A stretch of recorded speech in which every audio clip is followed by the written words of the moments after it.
笑掉大牙，号称华语乐坛永远的神，结果节目被央视一剪没。我们法师难道不要面子吗？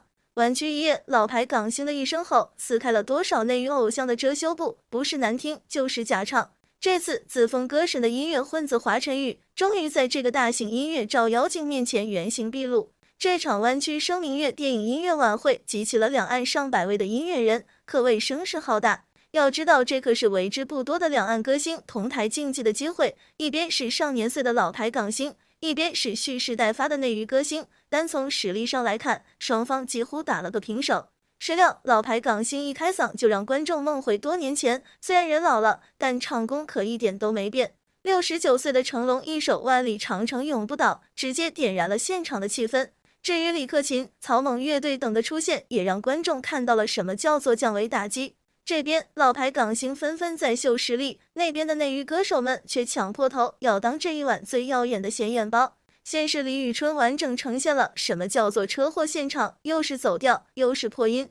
接着谭维维改编的《刀剑如梦》简直让人笑掉大牙，原版唱的是《爱恨江湖》，改编之后就像是小学生朗诵一般。而在这些出丑的歌手中，自诩唱功超群的华晨宇杀出了重围，成为了当晚最耀眼的显眼包。其实，在华晨宇开唱之前，他可是背负着所有人的期望，光从台序就能看出六公主到底有多重视他。华晨宇被抬在了第一单元第一个正式节目，排在成龙大哥独唱前面，同时他还是首位登场演唱的内娱歌手，可以说将观众的期待值拉满了。但奈何他是一个扶不起的阿斗。原本华晨宇翻唱的是 Beyond 的大地，无论传唱度和热度，这首歌可以称之为载入史册的神曲了。然而华晨宇一开嗓，直接将这首歌毁得体无完肤。不少人纷纷吐槽，如果不是有字幕，谁能想到他唱的竟然是大地。再来看华晨宇那引以为傲的唱功，原本是慷慨激昂、饱含深意的歌曲，经过他的妙手一改，呈现出来的歌曲既绵软又无力，哪里有对生活的激情，分明就是被生活搓磨的不成样子。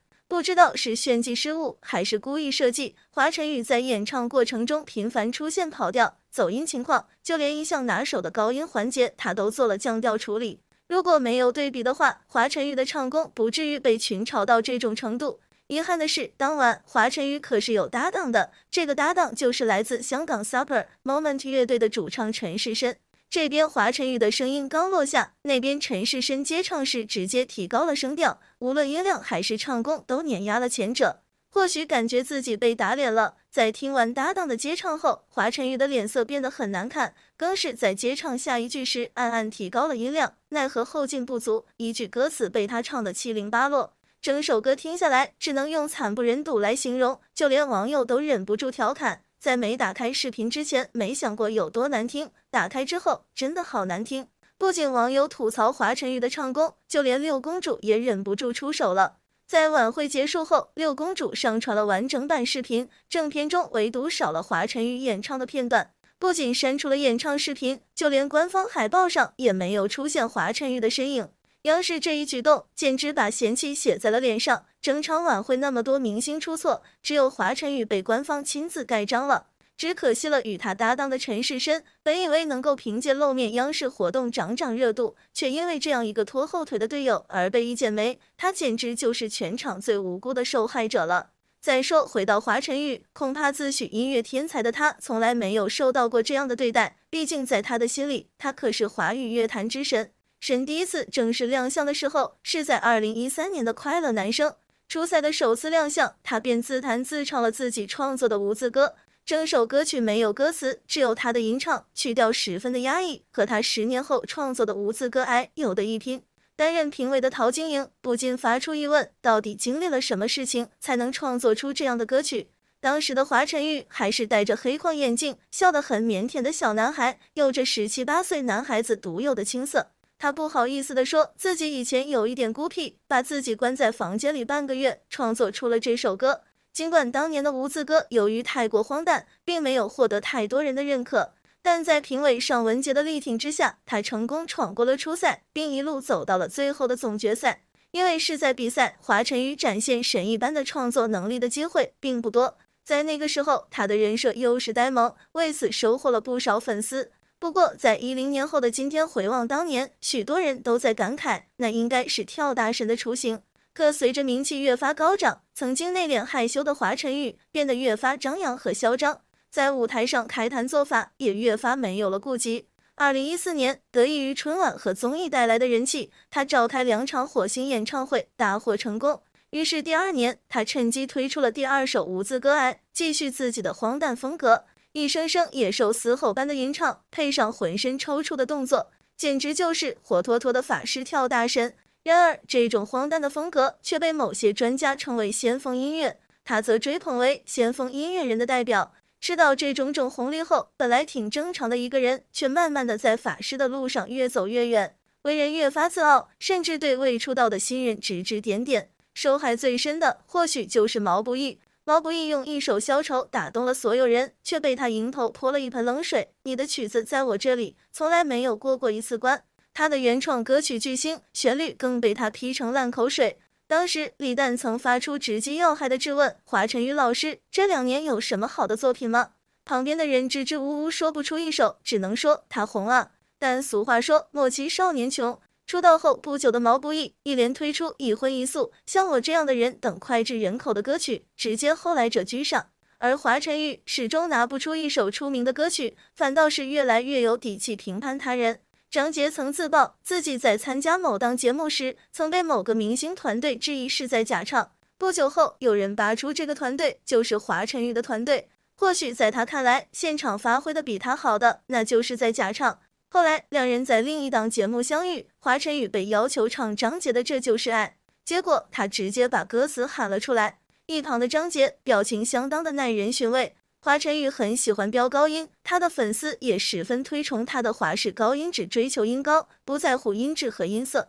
换言之，完全不顾听众耳朵的死活。这一点在他和小沈阳比拼高音的时候体现得淋漓尽致。前2年，华晨宇成为了王牌对王牌的常驻嘉宾，在众人的追捧、粉丝的吹捧下，他对自己的歌唱水平相当的自信。某一次，专业歌手出身的他和唱2人转出身的小沈阳比拼高音。过程不多赘述，结果就是华晨宇赢了。不过华晨宇赢是赢在了诠释技巧，小沈阳输是输在了诠释真声。要不是他会技巧，小沈阳的天赋或许会直接碾压他。后来2人演唱的《天堂》被拿出来反复对比，结果也是小沈阳得到了认可，这让他当初和小沈阳的比拼成为了一个笑话。事实上，他所谓的改编就是把经典曲目降档为跳大神的背景音乐。因为原版的高音他压根拉不上去，甚至连音准都无法保证。这一点在他改编的陈奕迅的浮夸和周杰伦的双截棍里都得到了极致的体现。在观众喊话让他放过周杰伦的歌曲时，他却极其隐晦地表示自己的地位更高一筹。前2年他甚至还说全世界的音乐都在不停向前发展，只有华语乐坛却停在了20年前。这个时候需要有人跳出来做领头羊。或许在他看来，华语乐坛的领头羊应该就是自己了。所以在2023年3月的个人演唱会上，当台下的粉丝痴迷地喊出口号“一朝君子一朝臣，华语乐坛永远的神”，听到这句口号，他露出神神秘秘的微笑，举起话筒反问：“华语乐坛什么？永远的神？”粉丝疯狂地怒吼着，他则是云淡风轻地来了一句：“不然呢？”之后，他更是以一首《黑白艺术家》嘲弄所有批评他的都是喷子。而这些喷子喷得是个什么玩意儿？看来他对批评的态度也是我管你的嚣张。自封为神的华晨宇不会想到有一句老话叫做天狂有雨，人狂有祸，而这一点早有预兆。前段时间，华晨宇在5月天的演唱会上被观众所冷落。如果华晨宇有所在意，或许也不会迎来人生中的最大一次翻车。不仅被全网嘲讽和怒批，后来又被央视一剪梅。但这次的翻车不过是此前嚣张的反噬。这些年来，华晨宇仿佛一直活在美梦里，把舞台修音和调音当成了自己的真实水平。但这一次的大湾区晚会犹如照妖镜，照出了他的原形。虽说晚会上内娱明星 IP 的不只有他一个，却只有华晨宇的节目被无情的删除了。连流量明星肖战都被网友夸上了天，认为他敢开麦，够胆量，够真诚，也唱得够稳。专业歌手出身的他，却连流量都比不上。劣迹的乐评人丁太升甚至说他这一次的演唱是卸了妆，暴露了所有的缺点。多重否认，华晨宇真的不觉得丢人吗？当然也有可能他不是最丢人的那一个，最丢人的他是李宇春。明明水平高出华晨宇一大截，也有自己的代表作，却和他一起被批成音乐混子。